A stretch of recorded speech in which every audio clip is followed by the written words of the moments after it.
আসসালামু আলাইকুম বন্ধুরা, কেমন আছেন আপনারা? আপনাদের প্রতি জাতীয় নির্বাচন সামনে, সামান্য একটু কথা বলবো।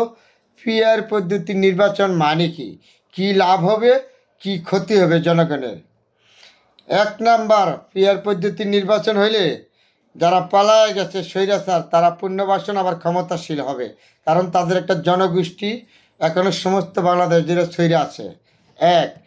দুই নাম্বার, যারা পার্লামেন্টের জীবনে একটা মেম্বার হইতে পারবে না তারাও এমপি হয়ে পার্লামেন্টে যাবে। দুই। তিন নাম্বার, যারা একটা আসনও পাবে না তারাও আসন পাবে। এই হলো পিআর পদ্ধতি, তাদের জোর জুলুম, তাদের দাপি।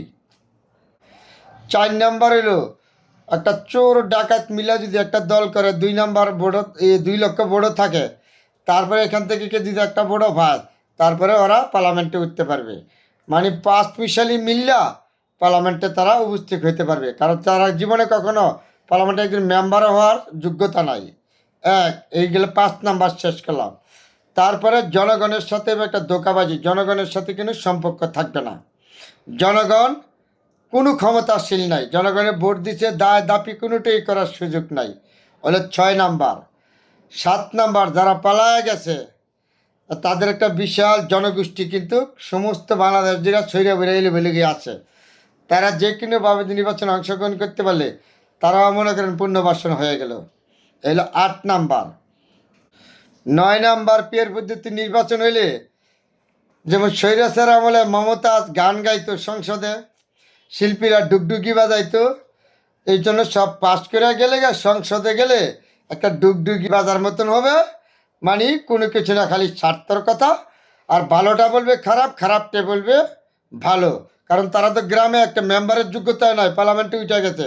এই হলো পিআর পদ্ধতি।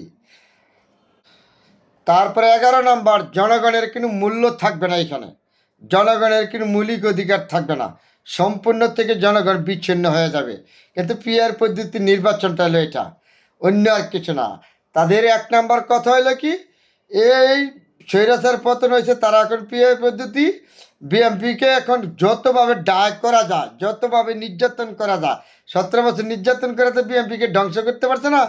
এখন পিআর পদ্ধতি দিয়া দেখি বিএনপির কিছু করা যায়নি, বিএনপি চাঁদাবাদ, এই বাদ সেই বাদ। কিন্তু পিআর পদ্ধতি নির্বাচন বাংলাদেশে কখনো গ্রহণযোগ্য হবে না, আমরা হইতে দিব না। পিআর পদ্ধতি নির্বাচন যদি বিএনপি কখনো পিআর পদ্ধতি নির্বাচন অংশগ্রহণের করার জন্য কোনো বিষয় যুক্তি দেয়, তাহলে যারা বিএনপি করছে তারা একটা সময় আসবে বিএনপি তাদের পিছন থেকে নিঃসন্দেহ সরে যাবে। কারণ বিএনপি বাংলাদেশে বিশাল একটা জনগোষ্ঠী, নির্যাতিত জনগোষ্ঠী, এই 17 বছর নির্যাতিত হয়েছে। কিন্তু এই নির্যাতনের পিছনে একটা বেড়া এমপি হবে, এখান থেকে এমপি হতে পারবে না। পিআর পদ্ধতিতে আপনি তাকে বাদ করে দিবেন, 40 বছর 50 বছর নির্বাচন করে দেশের জন্য দলের জন্য কইরা আজকে পিআর পদ্ধতি এলোমেলো দিয়ে একটা নির্বাচন করা, যে সংসদে আপনার ঢুকঢুকি মমতাজের মতন বাজান শুরু আরম্ভ করবেন। ভালোটা বলবে পার্লামেন্টে যে খারাপ, খারাপটা বলবে ভালো। এটার নাম হলো পিআর পদ্ধতি। বিএনপির প্রতি অনুরোধ, বিএনপির হাই কমিশনার এবং যারা আছেন, বেগম জিয়া এখনো জীবিত আছেন, আপনার প্রতি অনুরোধ, এবং তারেক যে 10,500 কিলোমিটার দূরে থেকে দলটা পরিচালনা করছেন 17 বছর, এই জনগণ একত্র রাখছেন, দলটা ঠিক রাখছেন, আপনার প্রতি অনুরোধ, পিআর পদ্ধতি নির্বাচন আমরা বিএনপি কখনো বাংলাদেশে মেনে নিব না, হইতে দিব না। যত তারা ষড়যন্ত্র করুক, 17 বছরের স্বৈরাচার সরকার ধ্বংস করতে পারে না বিএনপি, আর আপনারা ধ্বংস করতে পারেন না। আল্লাহ আছে বিএনপির পক্ষে, জেনে রাখবেন, আল্লাহর ভরসা দেবই, কখনো বিএনপি ধ্বংস করতে পারবে না। যত পিআর পদ্ধতি কখনো নির্বাচন আমরা বিএনপি মেনে নিব না, যতক্ষণ আমাদের না খেদা উয়াস আসে যায়।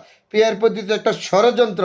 যারা পার্লামেন্টের মেম্বার হইতে পারবে না তারাও পিআর পদ্ধতি একজন পার্লামেন্টের মেম্বার হয়ে যাবে, গ্রামের মেম্বার হইতে পারবে না, জীবনে একটা আসন পাবে না। এটা তাদের নতুন ষড়যন্ত্র, বিএনপিকে ডাইভ করার জন্য, বিএনপিকে আঘাত করার জন্য। তাহলে বিএনপি নেতা নেতৃত্বের প্রতি, বিএনপির মহাসচিবের প্রতি, বিএনপি নিয়ে যারা গবেষণা করেন বুদ্ধিজীবী, তাদের প্রতি অনুরোধ, আপনারা কখনো এই পিআই পদ্ধতি কখনো আমরা মানব না, আপনারাও মানবেন না। সকলের প্রতি অনুরোধ, সুন্দর দেশ গড়ার জন্য একমাত্র, কেন এত ভয় করেন আপনারা? পিআই পদ্ধতি চান কেন? জনগণে যাকে ভোট দিব সে পার্লামেন্টে যাবে, জনগণের সেবা করবে, জনগণের পক্ষে কথা করবে, জনগণের শক্তি নিয়ে পার্লামেন্টে যাইব। ভোট ছাড়া যাইবেন কেন? এত লোভ কেন, এত মতলব কেন? পিআই পদ্ধতি জনগণের ভোট নিয়ে আসেন, পার্লামেন্টে আসেন, সমস্যা কি? তাহলে বিএনপির প্রতি অনুরোধ, যারা জনগণের কিন্তু শক্তি নাই, জনগণের বল নাই, একটা মেম্বার হইতে পারবে না, তারা এইসব ষড়যন্ত্র নতুন করে করতেছে। বিএনপির প্রতি অনুরোধ, আপনারা চোখ কান খোলা রাখবেন। নেতা নেত্রী যে যেখানে আছে, শহর থেকে গ্রাম পর্যন্ত, আপনার একই ঘন্টা পিআর পদ্ধতি কোনোটাই আমরা মানি নেই। একমাত্র জনগণের ভোটে যায় নির্বাচিত হবে, সে পার্লামেন্টে দেবে, আর কোনো দ্বিতীয় কোনো পথ নাই। আমি ছোট্ট মুখে অনেকগুলো কথা বলেছি, সবাই আমার দিকে ক্ষমা দৃষ্টিতে দেখবেন, আমার ভুল কিছু হইতেই পারে।